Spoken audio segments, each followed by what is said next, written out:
How are you? Very good. Do you want to just pop in Moving here? well, lad. You okay? Yeah, no, Chilly, mate? you all right? You well, mate? Yeah, I'm Good, mate. I think you're there, mate. Just stand Yeah, there. just grab a mic. How do you feel after the result? Do you feel it's 2 points drop? Because you did take the lead, obviously, through your goal. Or are you happy to come away with a point after actually going a goal down in this game? You know, it's a bit of both. Obviously, we went a goal down, and then we showed, you know, good character to come back into the game. Obviously, take the lead, and then we're disappointed to give a goal away. Both the goals are set pieces, which we're very disappointed about. But you know, it's a point against a very good team. But I think it shows, obviously, when we go in the changing room disappointed with a draw against, you know, a good Chelsea team. You know, it's how far we've come as a team, and yeah, we were disappointed. I think the biggest surprise, though, was you scoring your right foot. Yeah, I think we're all surprised. I've got a bit of stick like that, I to be didn't think you could actually use your right foot like that. I've had a bit of stick, to be fair. Everyone's saying it come off the heel. Well, yeah, I mean, It's a great finish, isn't it? it was very Cultured, good. I call it cultured, yeah. I thought it was very cultured, yeah. I thought just get a good contact, hit the target and hope for the best. In fact, I think we've got the goal coming up here. Have you seen it yet? No. Come on, you've watched it already. I haven't watched it, you know. You haven't seen it? Okay, don't worry.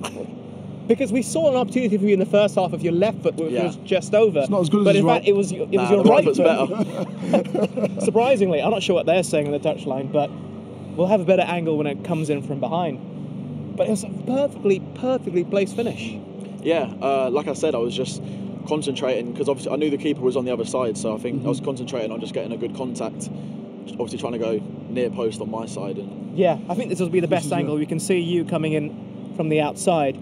Because I don't think any of us knew it was you initially because we saw it on the TV screen. Yeah. But then, oh wow.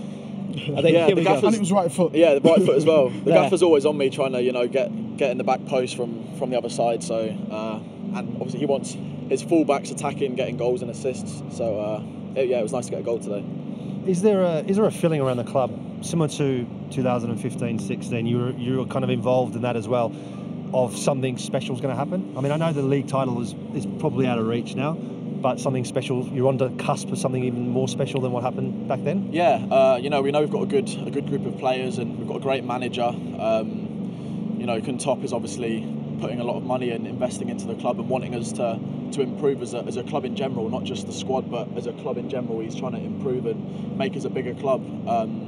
And you know, we're trying to do as well as we can on the pitch to enforce that. Obviously, you know, the League Cup was disappointing.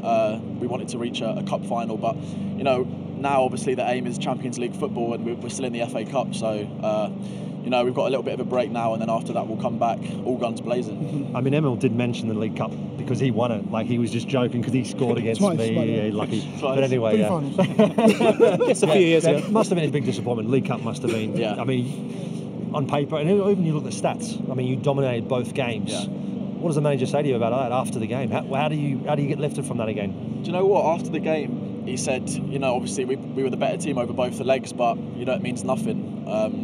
You've got to show that strength, and you know, I think he kind of said there was a little bit of a softness to us in both the legs where we weren't clinical enough, or you know, the goals we can do probably better with. But yeah, obviously it's disappointing, and it's a learning curve for the whole team that over the next few years, if we want to be, you know, a top team and get to finals, we have to show that little bit more grit to be clinical and win the games. So today was important, after obviously coming off the back of that League Cup disappointment, to actually stamp your authority again, and you know, coming out here against the Chelsea side, which is still Chelsea at the end of the day. Yeah. Was good to get a result. Yeah, exactly. You know, obviously coming into the game today was all about a reaction. The fans would have wanted to see a reaction today, so you know, it was good that we come. Obviously, gave ourselves a good chance to win the game. I'd say the performance was good, but you know, we're disappointed not to win the game, and 2 goals that can be avoided as well, which is the disappointing part. What about your overall expectations for this season, going way back to when things kick-started in August?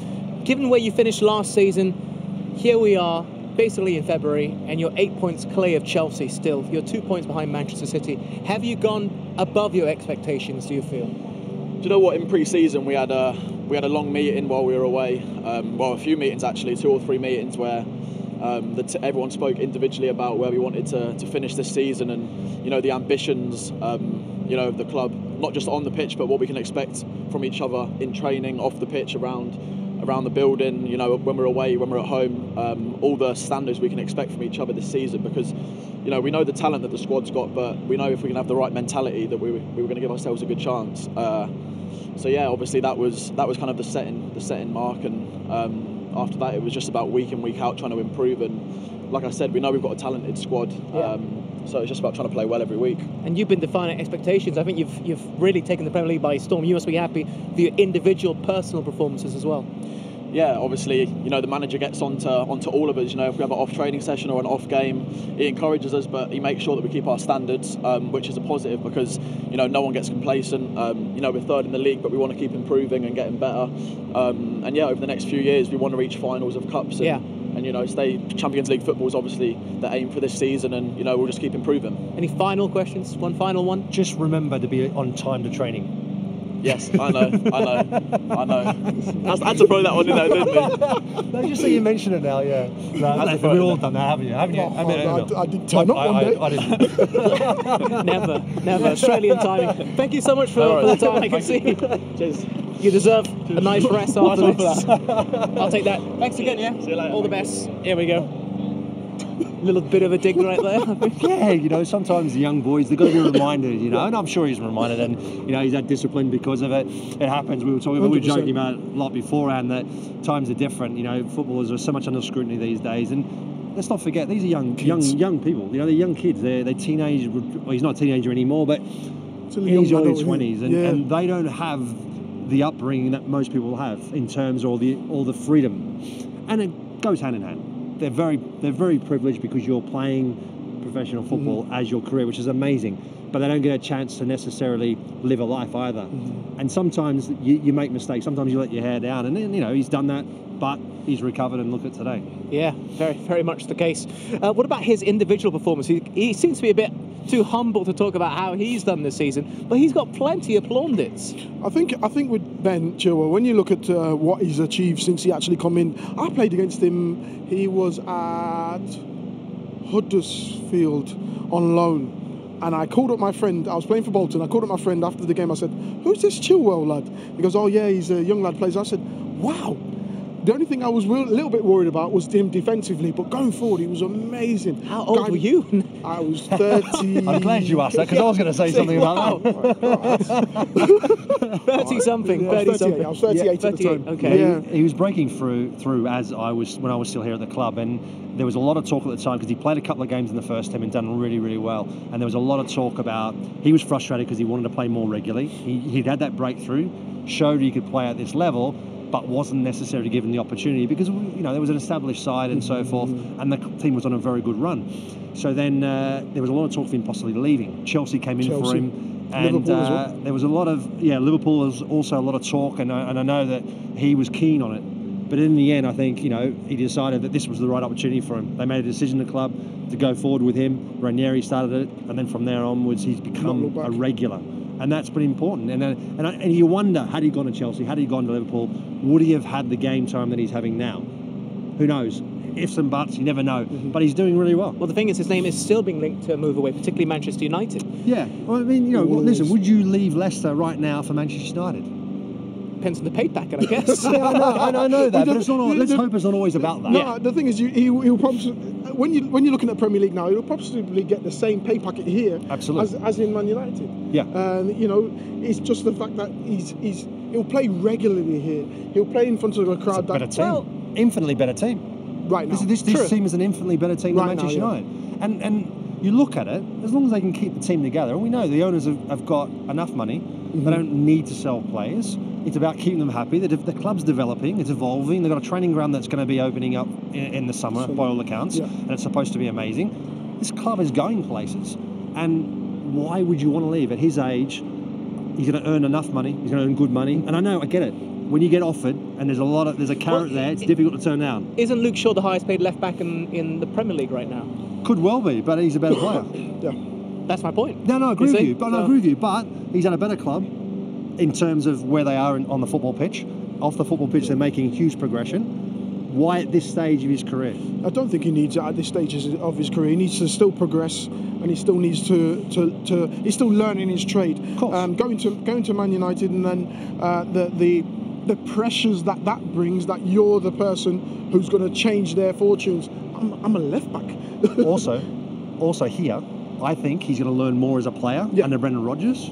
than he would under Ole Gunnar Solskjaer at Manchester United currently. It's just that thing. It's Manchester United. Let's take away the money factor, but it's just the club. Yeah, you know. But I think what Mark was saying as well is the Manchester United where they are at this moment in time. There's no reason to actually change where you are. I left here and went to Liverpool. The reason but there's no regrets you did that, right? No, because I got to a stage where I thought, okay, well we've won to 3 cup finals. I've done that now. What can I do next? Okay, I want to challenge at the top. I want to challenge for titles. I want to go to other cups. And Leicester probably punched above their weight. Oh, 100%. So you've got to put it in perspective as well. You've got to be able to look in the mirror and go, actually, where are we really? Legitimately, where are we right now? Look at your squad of players. They're a very experienced squad of players. A couple of the young players like Emil and so forth. So you go, actually, you know what? My next step is Liverpool. My next step is that next step. And rightly so. Now it's not that cut, that clean cut. Of course, if Liverpool came in for him, that's a different story. If Man City came in for him, absolutely. But Man United, I don't think so. It's amazing to think we're at the stage now where people can actually say, no to Manchester United. No, I don't think I want to go because I'm at a better club. Well, that's where we are at this moment in time, and I think Manchester United are struggling to hear that themselves. That they're no longer that power, that powerhouse. That as soon as they put an offer in there, that everyone's going, oh no. They think about it first. They weigh up all the options, and inevitably some might turn them down. It's just amazing, because the history of Manchester United. Yeah, that's what people do. People get caught up in the history. Let's talk about now. Let's talk about where Manchester United are right now, even off the pitch. You see the turmoil that's going on behind the scenes, with director of football role not being there, the fans being disengaged, unhappy with the club. Football's not great. Man United are nowhere near where Man United should be. Apparently. No regrets about any clubs you rejected in the past? I don't think. There was a couple of times. I mean, listen, I had a chance when I left Middlesbrough. I could have gone to Bayern Munich and I could have gone to Juventus. But as number 2. Are you serious? Yeah, but I could have gone as a number 2. And I was told it was number 2 guarantee. Juventus, you had Buffon. There was no chance you're going to play unless he was injured. Didn't matter how well you played, you were never going to play. At Bayern Munich was slightly different. They had Michael Rensing took over from Oliver Kahn. Yeah. And he was guaranteed to be number 1. And the only way I was going to play is if he had a really shocking time after about 2 or 3 months, or he got injured. As it turned out, I didn't want to take that risk because I was still playing for Australia. I wanted to play at the World Cup. And as it turned out, after 3 months, he was dropped because he was shocking. And the guy that came in was a guy called Jörg Butt. Yeah, who went on to play in Champions League. They won the Champions League and everything. Listen, those things can happen. But who's to say I would have gone there and played well and kept my spot? They may have got someone else. You just don't know. So overall, no. But that's the one where I maybe could have made a different decision. Well, you got that move to Liverpool. Yeah, I got to move to Liverpool, and it's, from Liverpool, I was in talks with AC Milan, and I ended up in Birmingham. I think it's an easier accent to understand. Somehow the flights were mixed up or something. Did you fly? It's similar, isn't it? Anyway, fashion similar. The language. I think I can hear Gabby Bonga calling right now to have a few words. So you preferred blue over black and was it which one was it Milan? Yeah, AC was it? Yeah. So you preferred blue over red and black. Yeah, fair enough. Well, he still went to Aston Villa in the end, didn't he? Yeah. So let's not forget. Yeah, true.